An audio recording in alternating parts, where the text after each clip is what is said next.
The federal government of Nigeria does not want me, Peter Obi, to be a candidate of any party, but I'll be candidate.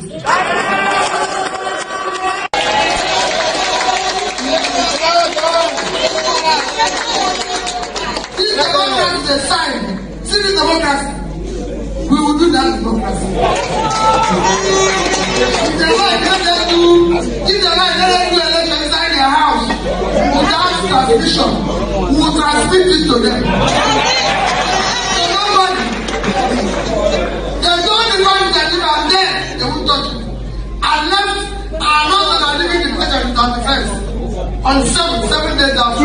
True. 7 days, exactly 7 days after. Exactly. INEC said that the chairman is no longer chairman. True. Within the same month, court gave judgment affecting the everything chairman. Because Peter Obi is gone. True. Because Peter Obi is gone. I don't know they are doing everywhere. They want to swear people because Peter Obi will not be candidate. Why are you scared? Why are you scared? They are gathering up. They are all the president of they are everything. Why are you scared? Come on now. Let's go back for the competition. And then they have reduced campaign time. They don't reduce campaign time to 3 months. Why are you reducing it? Leave people to campaign. Why are you reducing campaign time? Other countries are allowing people to campaign for 1 year. So we can know who is who. I'm shouting now. This is time to say anybody who said he wants to be presidential candidate, governor candidate, let's publish his primary school, secondary school.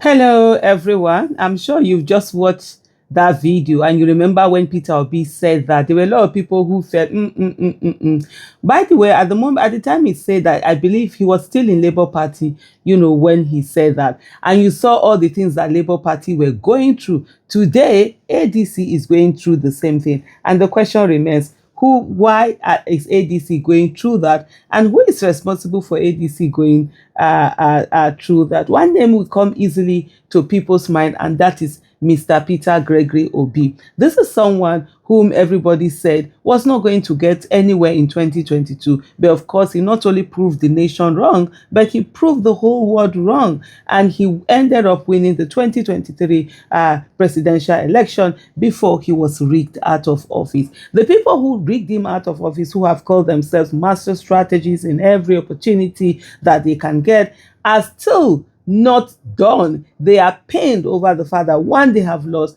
and interestingly and not surprisingly, they have gone on to let me just continue. Sorry about that interruption. No, I'll just continue. And interestingly, but not surprisingly, Mr. Peter Obi has gone on to garner more support, be more popular, be everywhere. And I can tell you, if you have been watching the Nigerian political space, you've seen in the last few weeks, or should I say few months, the northern part of the country has been increasingly talking about one person, and that person is Mr. Peter Obi. You have seen how many people are coming online to say, oh, they never hated Peter Obi. It was just the propaganda that was sold to them. You see people taking responsibility and being active, taking active participation in saying that they will now go and meet their people and tell them about, who the real Mr. Peter Obi is, and not the one that propaganda was used to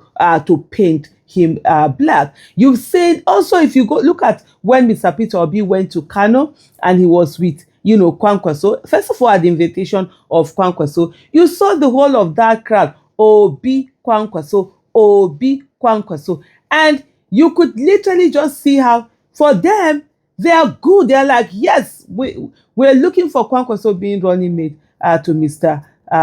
Peter Obi. That's a huge acceptance. If you also look at when Kwankwaso defected to the ADC in that mammoth crowd, and the leadership of ADC being there. When Kwankwaso stood and speak, after speaking, he differed. He looked at Mrs. Peter Obi, invited him. But Mr. Peter Obi was like, call our chairman and all of that, hand over the mic to him.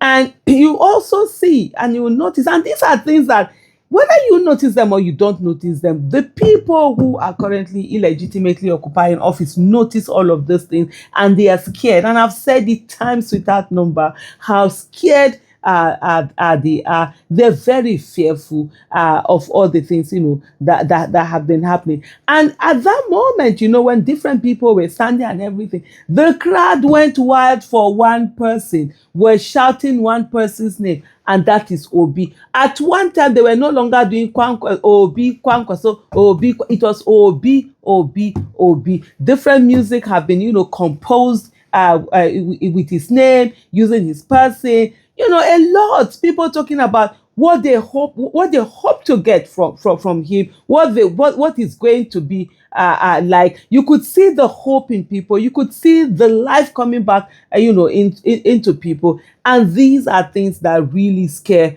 the current illegitimate administration that we have, and they know that nowhere they didn't beat him before, and they're not going to beat him again. And so everything that is being done to destabilize the party is actually being done. And I'll give you an example. You saw what happened with Labour Party when Mr. Peter Obi was there. Everything that could be done to destabilize a Labour Party was being done to destabilize Labour Party. Even when the courts gave a ruling that, Nenadi should be reinstated, they never did it. It took 8 months. Mr. Peter Obi, Mr. Alex Oti, and all of that, they all went to,